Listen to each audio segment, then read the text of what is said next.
Hola, buenos días, buenas tardes y buenas noches. Sed bienvenidos y bienvenidas a esta nueva edición de NewsClick Cyber, el programa semanal dedicado a la tecnología, a la ciberseguridad, a la inteligencia artificial, a la movilidad, en fin, a todo lo que huela a nuevas tecnologías.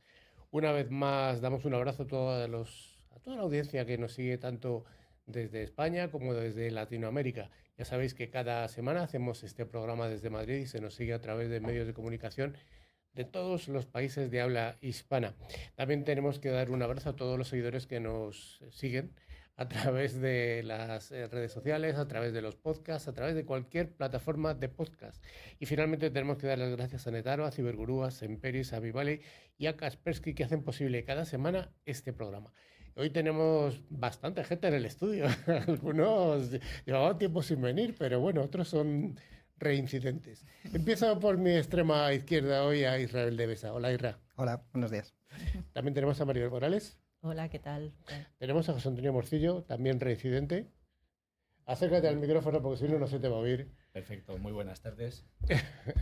Y también tenemos a doña Eva Prieta. Hola.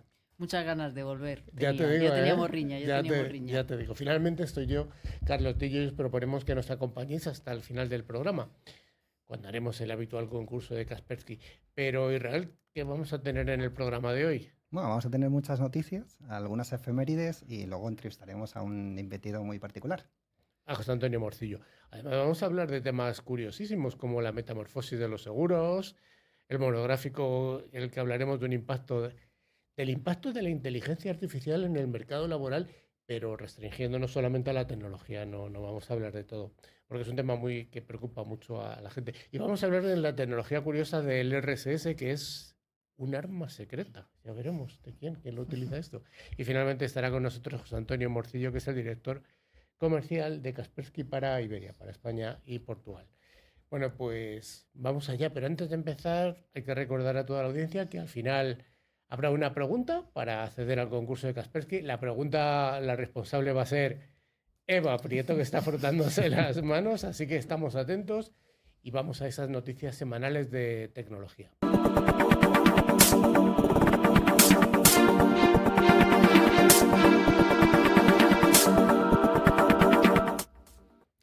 Pues una semana más Netaro nos trae las noticias semanales de tecnología. La ciberseguridad, la observabilidad de soluciones a medida son las áreas en las que Netaro es líder en el mercado ibérico. Empezamos con una noticia que nos habla de Anthropic contra el Pentágono. Sí, abrimos con el gran conflicto ético. El Pentágono ha vetado a Anthropic, llamándolos riesgo para la cadena de suministro, tras negarse estos a que su inteligencia artificial cloud se use en sistemas de armas. Es fascinante. El castigo del gobierno ha sido el mejor anuncio publicitario. Cloud se ha disparado al número 1 de descarga. Resulta que la ética vende y mucho. Casi 20.000 millones de ingresos anualizados. Anthropic ha demostrado que se puede decir no al poder y ganar en el mercado. Y lo ha demostrado a las claras. Seguimos con otro de los grandes. Vamos a hablar un poco de Microsoft Copilot Cowork. Sí, pasamos al software. Microsoft lanza Copilot Cowork. Ya no es un asistente, es un agente autónomo que hace que el trabajo pesado, informes, Excel, correos, mientras tú estás haciendo otra cosa. Es como tener un becario superdotado, 24/7, ahí todo el día trabajando, solo por $99 al mes. Te quita encima las tareas más aburridas, es que es la eficiencia máxima. O la excusa perfecta para que nadie en la oficina sepa realmente qué está pasando. Un becario muy caro que nunca toma café, ni le ves en la máquina, ni tiene días libres. Esto es una maravilla. Sueño de todos los jefes. Yo creo que sí. Vamos también con otra que nos habla de que está habiendo cada vez más deepfakes de voz en tiempo real. Y esto yo creo que es un problema muy serio. Si la ciberseguridad se complica, Kaspersky advierte que los deepfakes de voz son la amenaza número 1. Con solo 30 segundos de un vídeo tuyo en redes pueden clonar tu voz para estafar a tu empresa. El crecimiento es del 900%. Llaman a un empleado con la voz del jefe y le piden una transferencia urgente. Es casi imposible de detectar al oído. Bueno, la solución es analógica, contraseñas de voz o simplemente colgar y llamar tú de vuelta.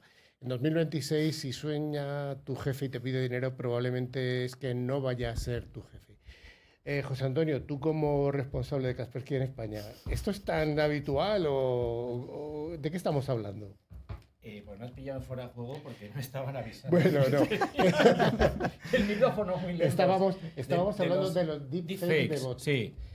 Es habitual y bueno, no es solo único. Estamos hablando de vídeo, de audios. Al final, el problema que tenemos es que la inteligencia artificial, que para esto está funcionando, bueno, al final es el número uno, sirve para muchas maldades, sirve para muchas bondades, pero sirve para muchas maldades. Y una de estas es esto, el realmente hacer vídeos y voz casi perfectos y que son prácticamente indetectables. Es muy, muy difícil. Al final sí que es cierto que tienes la posibilidad de que si te fijas mucho, temas de sombras, movimientos antinaturales, pero la mayoría de la gente al final cuando ve un vídeo no está pendiente de ese tipo de cosas. Vamos a hablar con el retraso de Avocado en Meta. En Meta están teniendo problemas. Han retrasado su modelo Avocado porque no llega al nivel de GPT-5. Se rumorea que podrían incluso alquilar tecnologías a Google. Es un baño de realidad. Ni siquiera con todo el dinero de Zuckerberg puede saltarse los pasos de la ingeniería. Pero bueno, ya vienen Mango y Watermelon en camino, Carlos. Están montando una frutería en vez de una empresa tecnológica.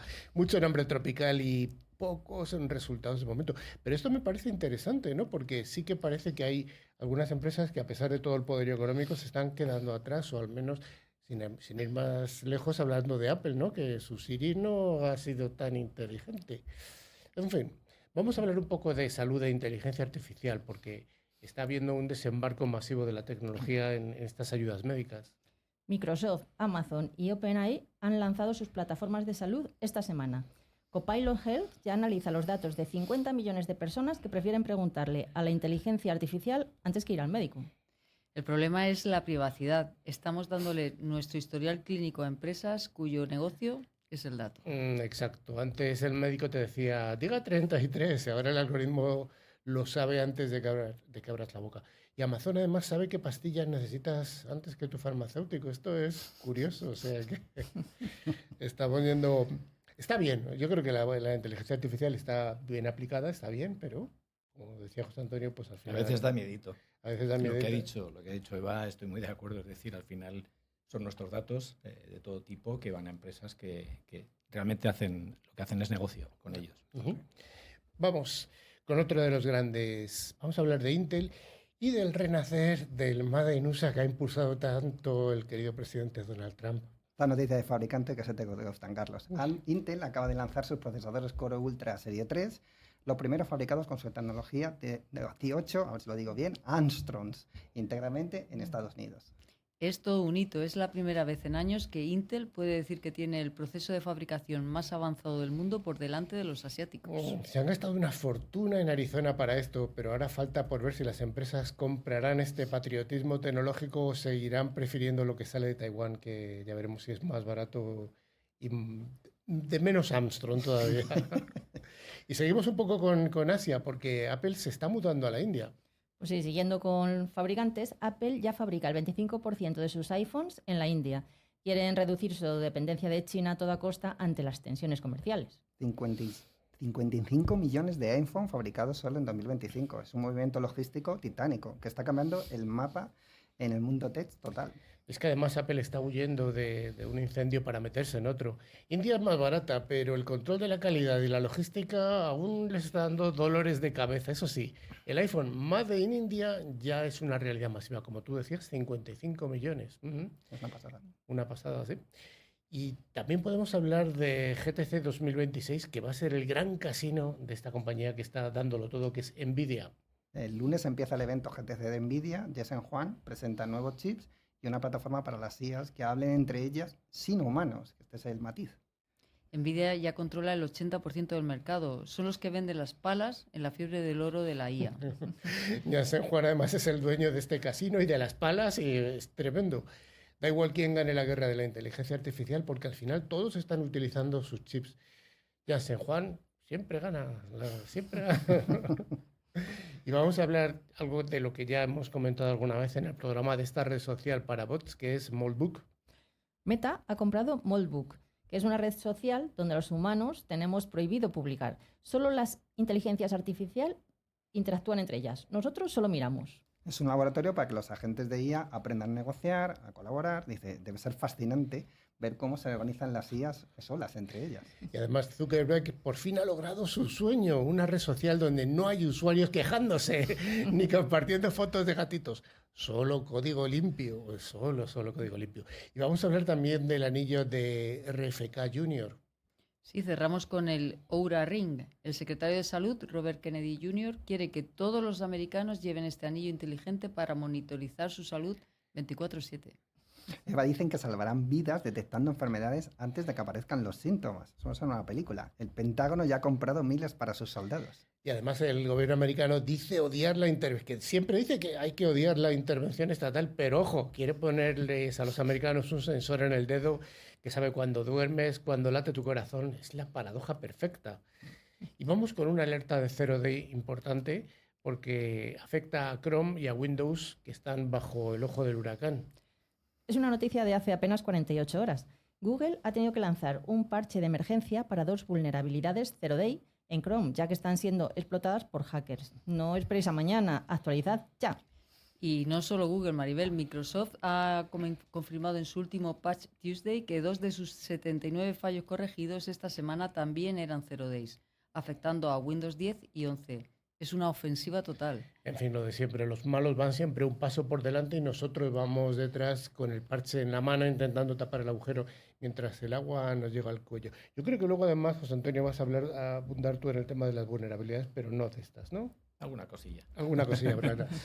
Yo ahí lo que ha dicho Maribel, ojo a la versión 146 de Chrome, que ya está lista. En cuanto acabemos el programa, y esto ya va en serio, todos a migrar a la pestañita de ayuda, información del Chrome, y en un minuto nos salva la vida desde el punto de vista digital. Sí, porque solo hay que mirar la versión del Chrome y Correcto. si hay que actualizar, se actualiza.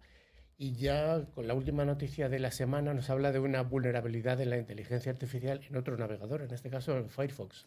Sí, cerramos con algo muy curioso de este domingo. Un modelo de IA ha sido capaz de encontrar por sí solo vulnerabilidades críticas en el navegador Mozilla Firefox. Lo que antes hacían equipos de expertos durante semanas, la IA lo ha hecho en minutos. Esto, Maribel, es un cambio de paradigma. La misma IA que usamos para escribir correos ahora es un cazador de bugs incansable. Esto va a hacer que el software sea mucho más seguro a largo plazo.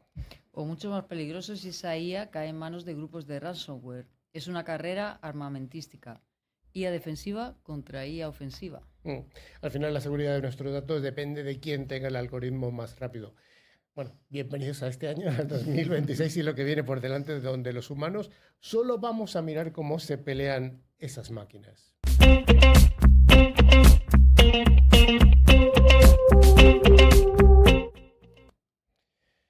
Cada semana os contamos una ciberpíldora con la ayuda de Vivali. Tener un socio de confianza en productos de ciberseguridad es la misión llevada a cabo desde Vivali para sus partners. Y vamos a hablar de un radar del año 2026 que va a ser la metamorfosis del seguro. Porque hoy en esta ciberpíldora vamos a hablar de cuál es el radar digital de mutualidad. Vamos a analizar el informe de tendencias de este año 2026 en el sector asegurador. Israel, prepárate porque lo que viene no es una actualización de software como lo de antes, sino es un cambio en el ADN de la industria. Eso parece, Carlos. Estamos viendo cómo la IA, los datos, el talento están convergiendo para crear algo que el informe llama la aseguradora autónoma. No es ciencia ficción. El 76% de las compañías ya tienen IA generativa, GNI, trabajando en alguna parte de su negocio hoy mismo. Pero si te parece, vamos a bajarlo a tierra, porque el informe destaca a Allianz como el gran referente en esta inteligencia artificial generativa. ¿Qué están haciendo exactamente para que el resto del sector asegurador les tenga ahí como una referencia? Pues han creado lo que han llamado Allianz GPT, una plataforma que ya usan más de 60.000 empleados en 25 países. Lo interesante de su estrategia son dos niveles. Por una parte tienen una versión estándar para tareas del día a día y una premium con 60 instancias especializadas para temas técnicos. Carlos, han generado ya más de 10 millones de prompts, una biblioteca brutal. La adopción es del 95% entre los usuarios activos. 10 millones de prompts, esto es mucha conversación con la máquina. Pero para que esto funcione, la infraestructura debe ser como una bestia. He visto que hay una hiperautomatización en el siguiente paso, ¿no? Totalmente, Carlos. Ya no solo hablamos de robots que copian y pegan datos, lo que habitualmente llamamos los RPAs. Hablamos de RPAs mejorados con IA. Mira este dato. La precisión en producción sube del 85% al 99% cuando metes IA en el proceso. En la aseguradora polaca PCU, por ejemplo, han automatizado la asistencia tras accidentes y los pagos preliminares. El resultado, decisiones un 15% más rápidas por persona y una reducción del tiempo de llamada al 50%. Son reducciones importantes. Esto suena a música para los oídos de cualquier gestor. Pero, ¿qué pasa con el cliente que está detrás? A veces parece que cuenta más la tecnología que hay y cada vez es más difícil hablar con un humano, ¿no? Ahí entra lo que se llama la hiperpersonalización. El informe dice que los programas bien ejecutados pueden elevar la retención de los clientes en un 15%. El 60% de nosotros ya estamos dispuestos a dar nuestros datos personales si eso significa que el seguro se adapta a nosotros. Es importante eso de la retención que aumenta un 15%, porque es uno de los parámetros que se utiliza en cualquier compañía, ¿no? El ratio de pérdidas. Y en el caso de Lemonade también es influyente, ¿verdad? Porque sale siempre en todas las quinielas de la innovación. Sí, Lemonade siempre es, en el mundo asegurador siempre es un referente. Es el ejemplo de cero fricción. Usan telemática para ajustar la prima según cómo conduces en tiempo real, para lo que te vuela la cabeza en su bot de allí, que te hace el triaje, valida el fraude y paga el siniestro en segundos. De hecho, el 30% de sus reclamaciones se resuelven de forma instantánea, sin que un humano toque un solo papel. Estamos hablando de una empresa que se llama Lemonade, curiosa. Yo creo que esta no está en España, yo al menos no la he visto. Yo en España no la conozco, pero sí que la conozco digamos, porque siempre han sido... Por referencia, ¿no? Exacto, del mundo asegurador desde el punto de vista digital, son un referente, siempre ha sido un referente. Así es increíble, pero Israel, aquí en ClickCiber somos escépticos por naturaleza. Tanta maravilla tecnológica, me imagino que va a tener un lado oscuro o al menos ciertas barreras que son importantes. Siempre las hay, Carlos, lo hablábamos hace un minuto. De hecho, el informe dedica una parte crucial al talento y la cultura. Fíjate en este drama. El 77% de los líderes admiten que su plantilla no está preparada para trabajar con inteligencia generativa.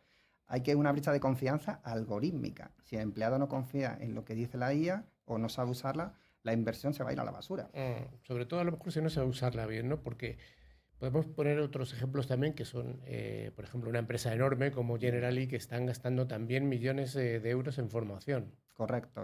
Su programa WeLearn es masivo. Más de 82.000 empleados formados y una inversión de 62 millones de euros. Es impresionante.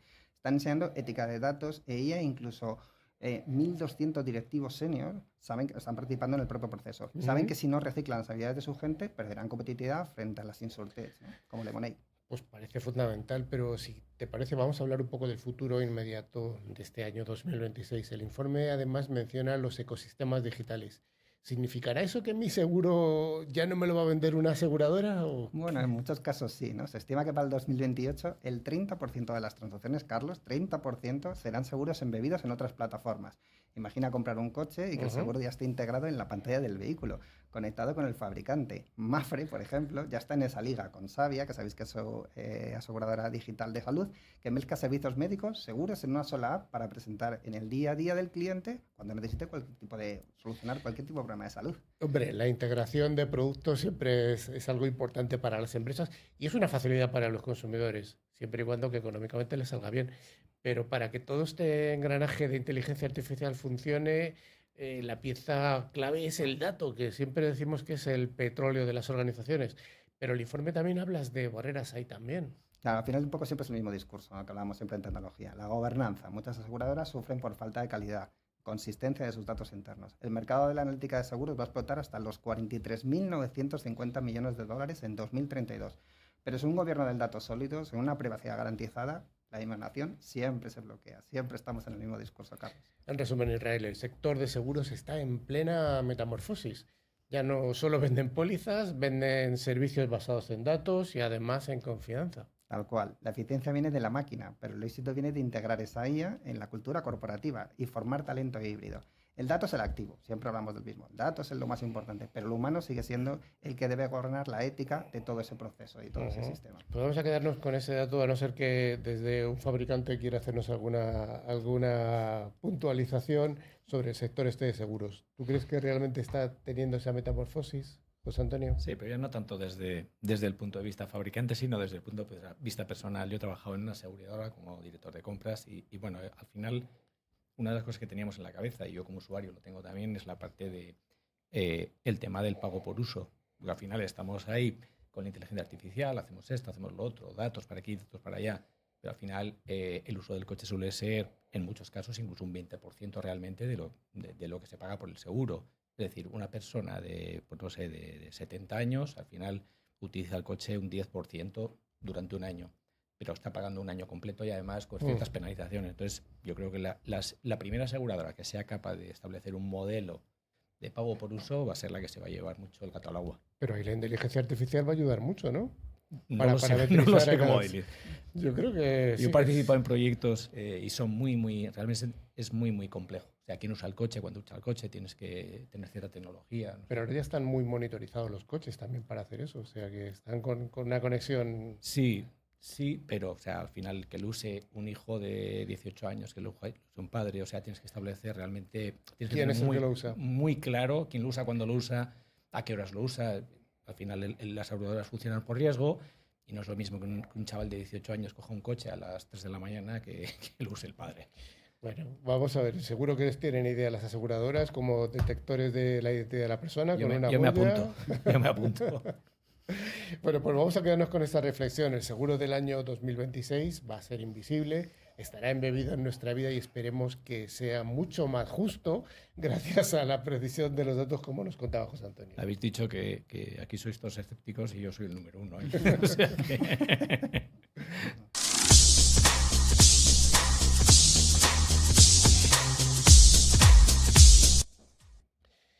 Pues vamos a seguir con las tecnoefemérides que nos trae cada semana Semperis, el especialista en la protección y recuperación avanzada y automatizada para el directorio activo y para Entra ID en entornos híbridos.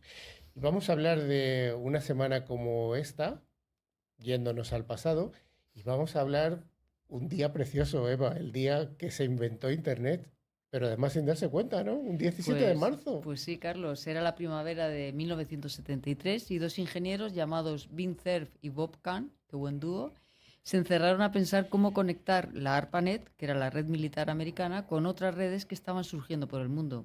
Nadie les dijo, oye chicos, estáis inventando el Internet. Ni ellos mismos lo sabían bien. De hecho, el nombre lo acuñaron casi de pasada, Internetworking of Networks, que lo abreviaron a Internet, porque es que tampoco había tiempo para más. Lo que sí sabían es que necesitaban un protocolo común, unas reglas para que los ordenadores totalmente distintos pudieran hablar entre sí. El resultado final fue TCP/IP, publicado formalmente en 1974. Y hay una frase genial sobre este protocolo que dice que es tan robusto que funcionaría incluso entre dos latas unidas por un cordón. Hay hasta una implementación real usando palomas mensajeras, Carlos, con su RFC oficial y todo. No ríais, es que está documentado, es real. Sí, sí. Y una curiosidad para los ciberoyentes. Cerf y Kahn recibieron la Medalla Presidencial de la Libertad en 2005 por este trabajo. Porque sí, resulta que inventar Internet de vez en cuando tiene recompensa. Pues sí que tiene recompensa. Cerf murió hace unos años y Kahn no les he oído la pista, pero bueno, son dos de estos padres o abuelos de la Internet. Ajá. Nos vamos al 17 de marzo, pero de 1988, que es cuando Apple demandó a Microsoft que fue el pleito del siglo, ¿no? ¿Hacemos un spoiler? Venga, dale. Perdió Apple. Pues sí, este mismo día, 17 de marzo, pero del año 1988, Apple interpone una demanda de 5.500 billones de dólares contra Microsoft, porque según ellos, Windows era una copia descarada del Macintosh. Steve Jobs estaba que echaba humo. Pero aquí viene el giro. Resulta que Apple tenía un acuerdo firmado con Microsoft desde 1985, en el que había cedido la licencia para usar elementos visuales de Mac. El CEO de Apple, de entonces, Gene Scully, lo firmó pensando que era un buen negocio. Spoiler, no lo era, como hemos dicho. Microsoft siguió desarrollando Windows con esos elementos y Apple fue al juzgado.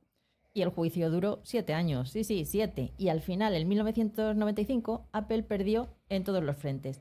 El juez determinó que las ideas generales no se pueden monopolizar. Y para más Inri, Xerox también demandó a Apple diciendo que ellos habían inventado la interfaz gráfica antes. En palabras del propio Jobs, los dos teníamos un vecino rico llamado Xerox. Yo entré a robar el televisor y descubrí que tú ya lo habías robado. Moraleja tecnológica. Antes de demandar a alguien, comprueba que tú tampoco hayas tomado prestado de otro. El karma en Silicon Valley va muy rápido. Pues sí. Nos vamos a un 18 de marzo de 1974 y es cuando Atari inventó el volante del videojuego y casi quebró haciéndolo. Sí, Atari venía de petarlo con Pong, ese juego de 2 palitos y una bolita que hipnotizaba a todo el mundo y que todos queríamos jugar. Y decidió subir la apuesta. Presentaron el Grand Trunk 10, el primer arcade de carreras de la historia, con volante de verdad, palanca de cambios de 4 posiciones, pedal de gas y pedal de freno. Nolan Bushnell, fundador de Atari, lo vendió como la experiencia de conducción más realista jamás vista. Es que técnicamente era un portento. Primera máquina arcade en usar memoria ROM. Primeras figuras con forma definida más allá de un rectángulo. Steve Wozniak, sí, el cofundador de Apple, era fan declarado y se pasaba horas jugando al Grand Track 10. Mientras tanto yo montaba circuitos al lado. Ahora el detalle cómico. Atari perdió $500.000 con este juego. Resulta que un error contable hizo que vendieran cada máquina a $995, cuando fabricarla costaba $1.095.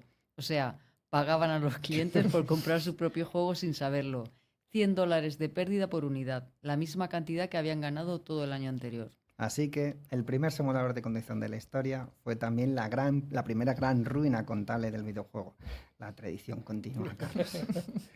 Bueno, la semana pasada estuvimos hablando de la invención del teléfono, que fue un espacio además muy, muy entretenido y que ha causado bastante curiosidad a las personas. Si alguien no lo ha escuchado, escucharlo porque creo que os va a sorprender. Vamos a seguir hablando de inventos antiguos. Y Alessandro Volta inventó la batería. Pero aquí viene lo curioso, que es que Napoleón le dio un título de nobleza.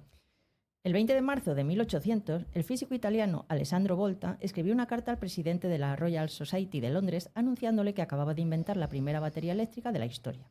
La llamó pila eléctrica y consistía en discos de zinc y cobre apilados y separados por cartón empapado en salmuera. Sí, lo que estáis oyendo. Agua con sal.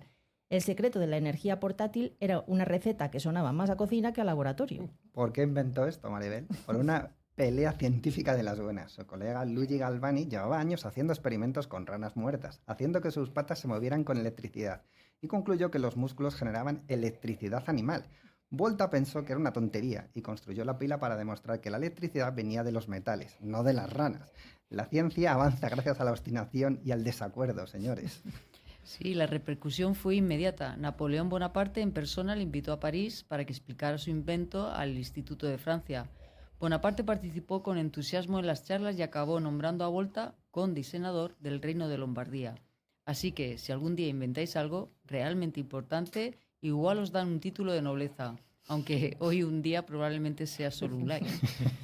Pues sin esa pila de zinc y cartón mojado no habría móvil, no habría portátil, no habría auriculares inalámbricos, no habría coche eléctrico. Y vosotros no nos escucharíais ahora. Así que, gracias, Alessandro. Gracias, Alessandro, sí, señor.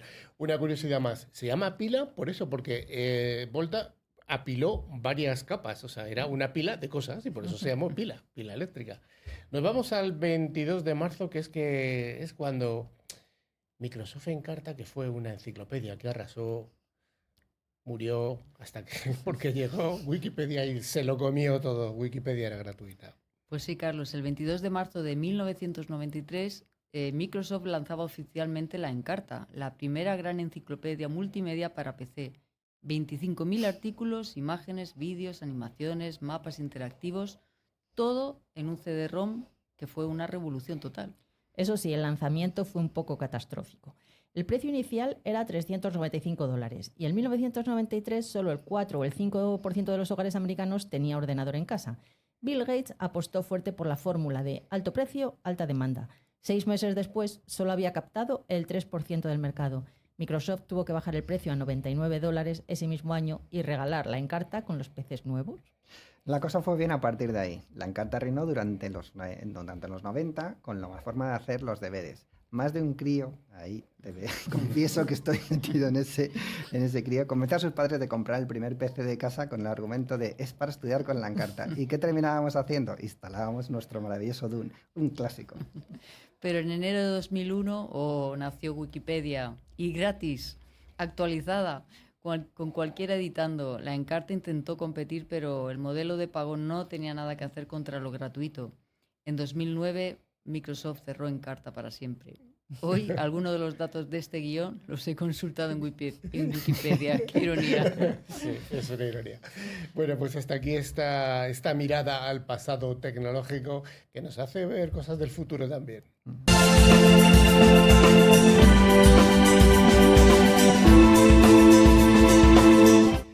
Pues el riesgo humano es el vector de ataque para cualquier organización y Cybergurú dispone de la solución más innovadora que prepara a los usuarios frente a las ciberamenazas que son cada vez más sofisticadas.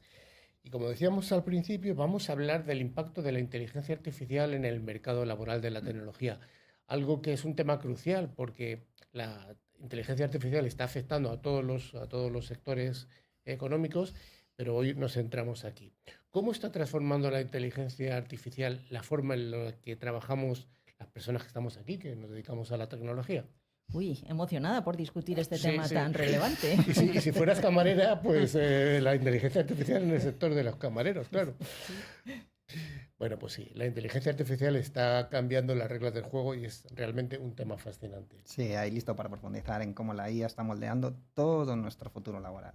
Bueno, para comenzar vamos a hablar brevemente sobre qué es la inteligencia artificial y su evolución. Eva, ¿nos puedes explicar un poquito? Pues siento Decir que no, que no puedo. Que no puede. Bueno, Un fallo técnico, un fallo técnico. Pues mira, te lo explico yo.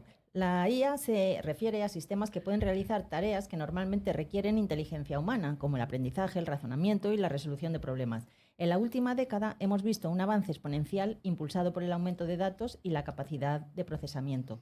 Y esto ha permitido desarrollar aplicaciones en diversas áreas donde asistentes virtuales hasta análisis de datos, impactando significativamente el mercado laboral. Por ejemplo, en el sector de la tecnología del que estamos hablando, la IA está revolucionando todo, cómo se desarrollan y se gestiona software, cómo se gestionan las infraestructuras digitales. Todo el paradigma del software está cambiando con la inteligencia artificial. ahora si os parece bien, vamos a hablar de cómo la inteligencia artificial está automatizando empleos en el sector tecnológico. Isra, ¿puedes darnos algunos ejemplos? Por supuesto, Carlos. La IA está reemplazando trabajos que requieren tareas repetitivas y de bajo nivel. Por ejemplo, los chatbots están asumiendo roles en atención al cliente, permitiendo que los humanos se concentren en problemas más complejos.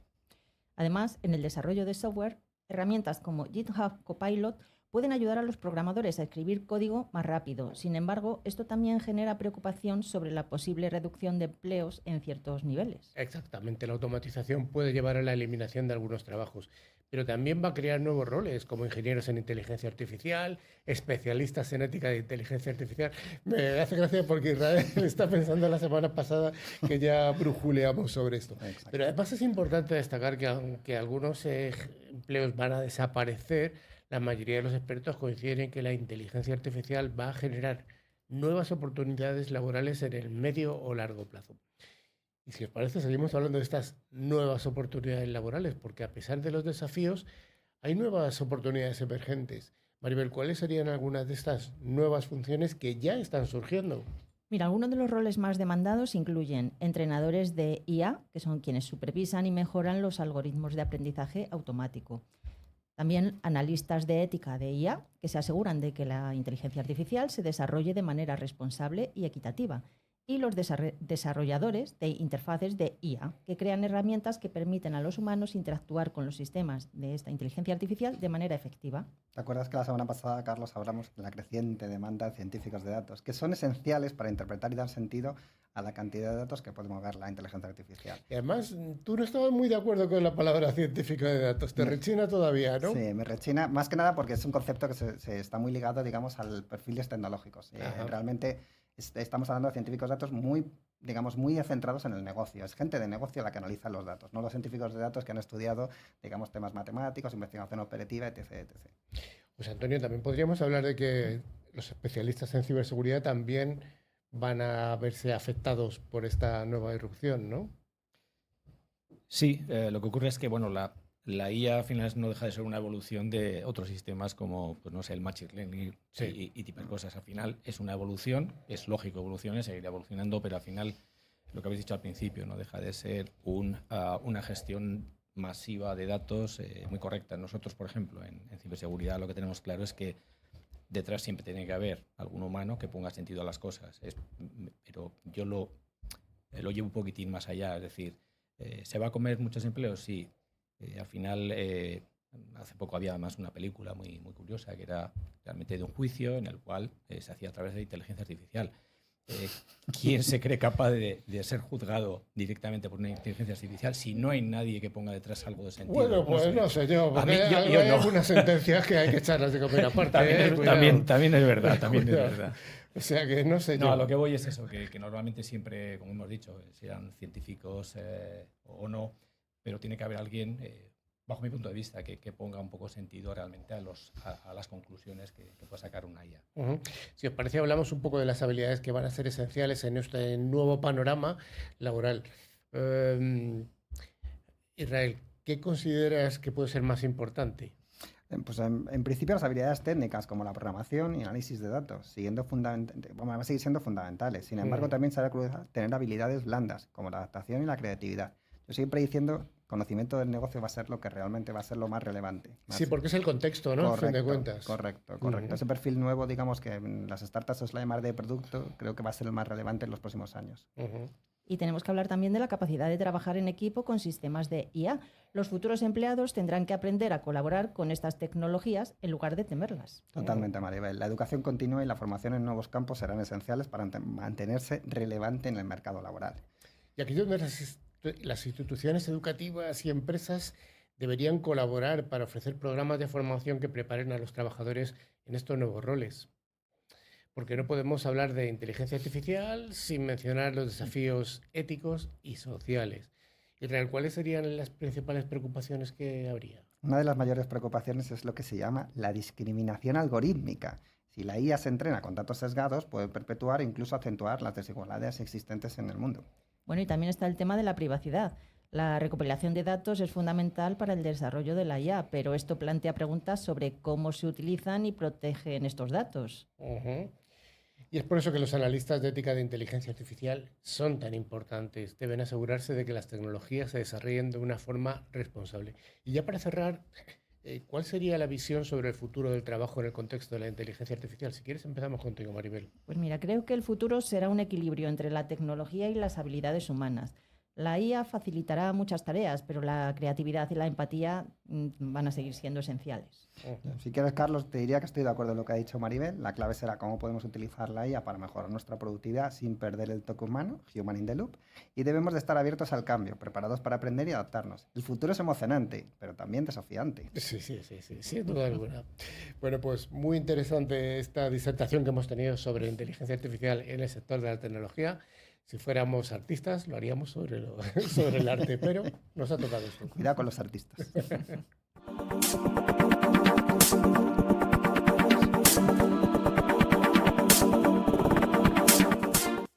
Bienvenidos a la sección de Tecnología Curiosa. Hoy vamos a dedicarle tiempo a una herramienta que es posiblemente el arma de resistencia más potente que tenemos frente al caos de Internet.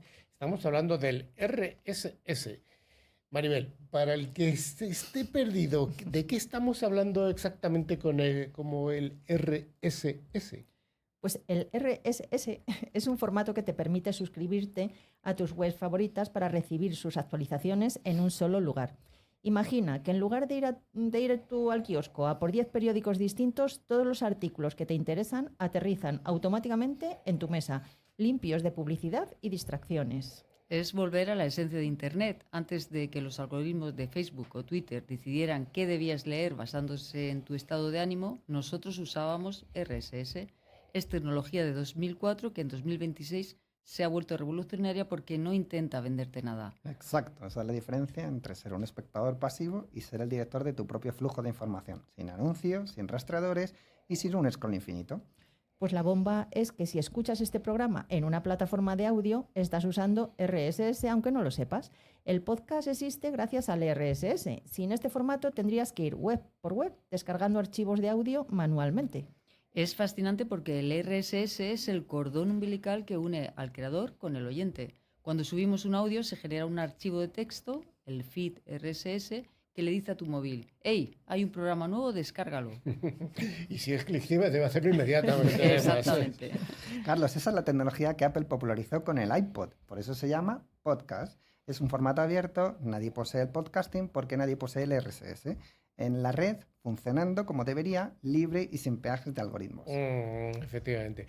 Muy bien, ¿no?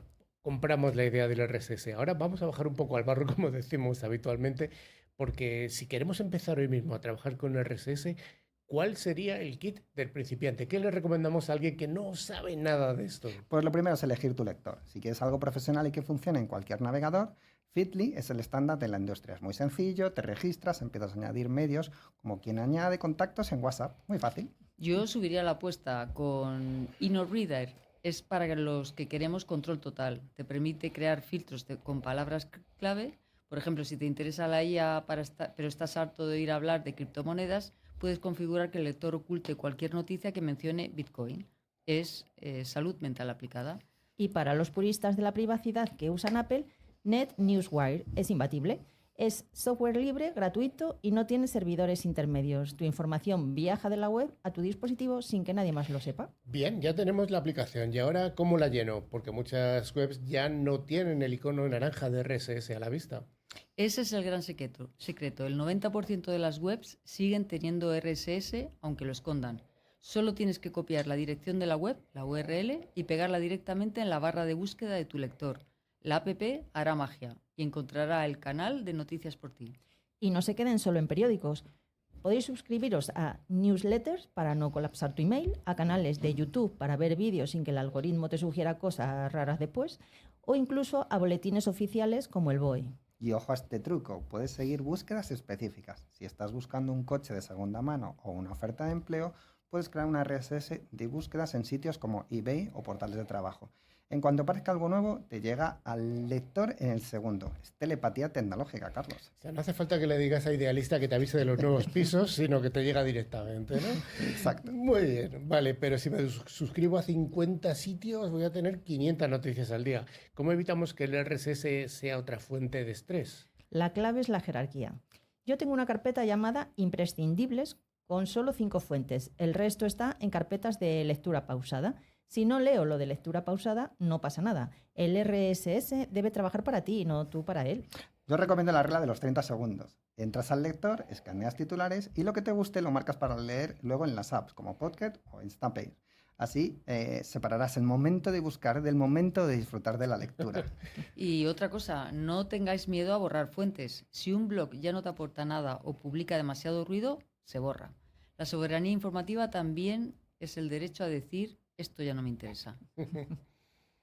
Pues en definitiva, el RSS nos devuelve el tiempo que las redes sociales nos están robando a nosotros y a la gente joven sobre todo. Es pasar de consumir comida basura digital a cocinarte tu propio menú saludable. Exacto. Es la herramienta definitiva para el ciudadano crítico de 2026. Bueno, pues hemos hecho yo creo que un repaso muy interesante y yo creo que con algunas recomendaciones más que interesantes para no vernos inundados de esa basura digital.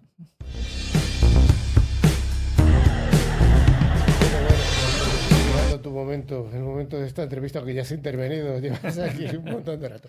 Le presentamos de nuevo otra vez José Antonio Morcillo, que es el director comercial de Kaspersky para España y Portugal, y además es la empresa que nos facilita los regalos de cada programa ya desde hace bastantes meses.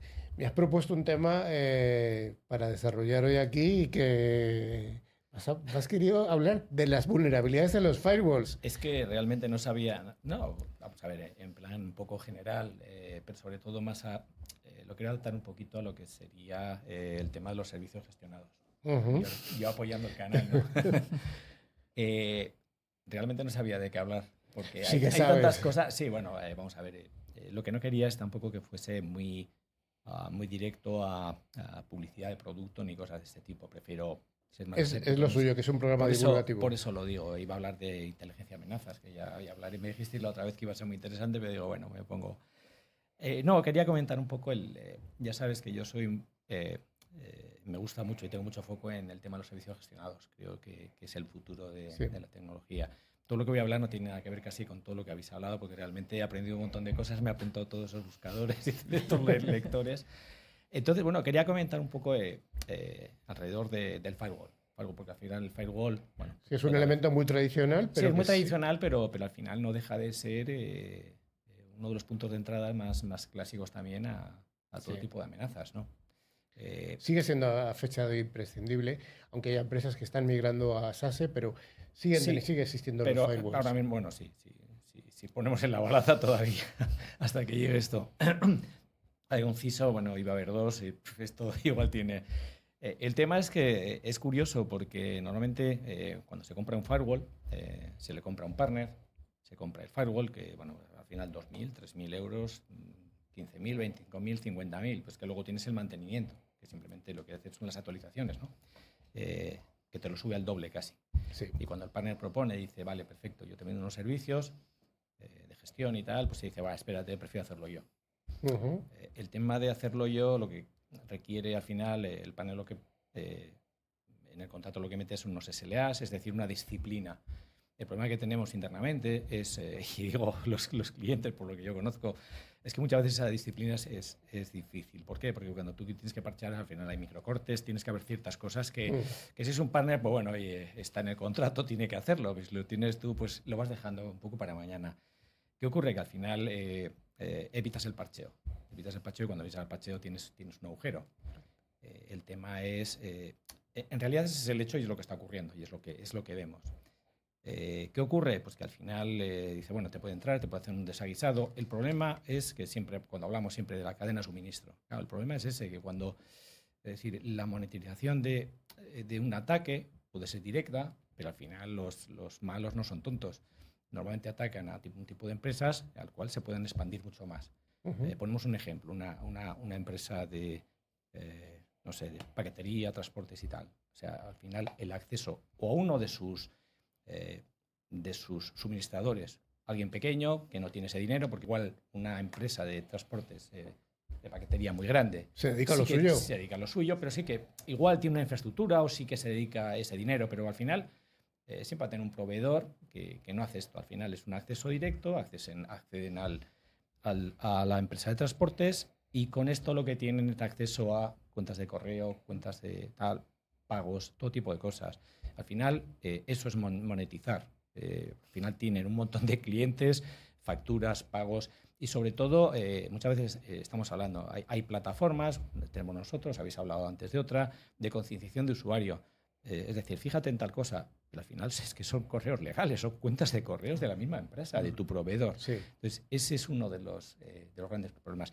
Quería comentarlo porque yo creo que, y al final, el coste del servicio del partner siempre está muy, muy por debajo de lo que supone el coste de una incidencia de ese tipo.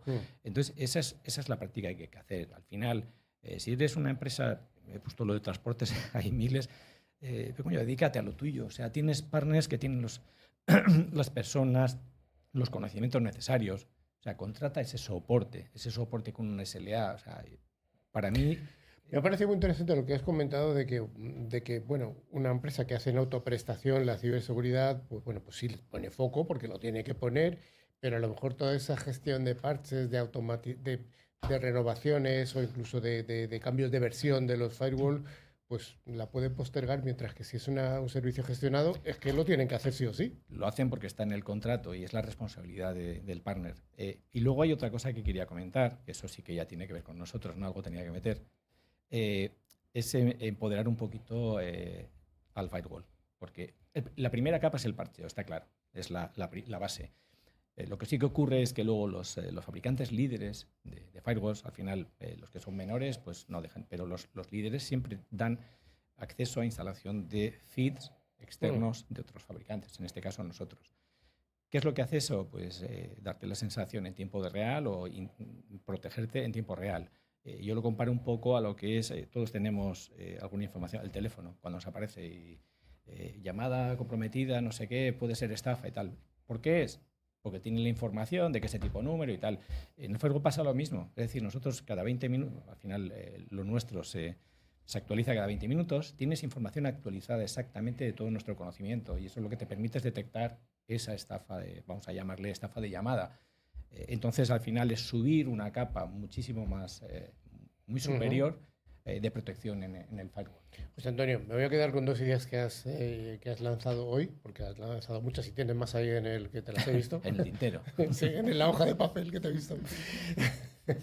Pero bueno, voy a quedarme con la idea de los servicios gestionados y con esa alimentación, ese feed que podéis hacer desde Kaspersky para fabricantes que son distintos. Sí. No tenemos más tiempo y esa hojita de papel te la guardas para otro día, ¿vale? Ahí la llevas.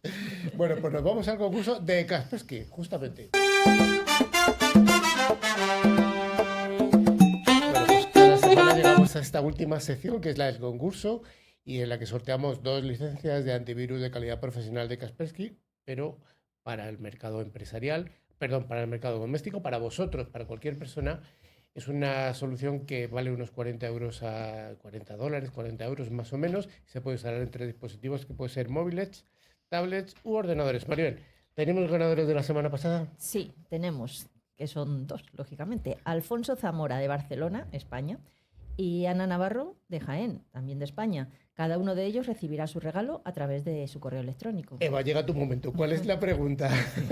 Bueno, pues antes indicar que deben enviar un correo a info@clickciber.com y la pregunta de esta semana es ¿qué objeto deseaba el gobierno que todos los americanos usaran? Anda. Y como me siento generosa voy a dar una pista. Mi tesoro. Pues así que sí, es muy fácil concursar y siempre os llega a todo el mundo el regalo a través de correo electrónico. Tenéis que decir la localidad y el país. Luego no decimos la localidad exacta, solamente damos la provincia para no personalizar mucho, ¿no? Si es de una persona de un pueblecito, no lo decimos, solo decimos la provincia. Y así que sí, Israel, estamos llegando al final. Y antes recordar que los programas anteriores los tenéis todos en la plataforma de podcast. Solo hay que buscar la palabra clave, ClickCiber. Además, también recomendamos visitar nuestra web, clickciber.com. Pues así que sí, hemos llegado al final. Israel, Maribel, Eva, José Antonio, nos vemos. Guárdate el papel para otra ocasión, José Antonio. Ya había preparado aquí, había escrito como para una boda. Ya. Otra semana. Hasta la semana que viene. Adiós.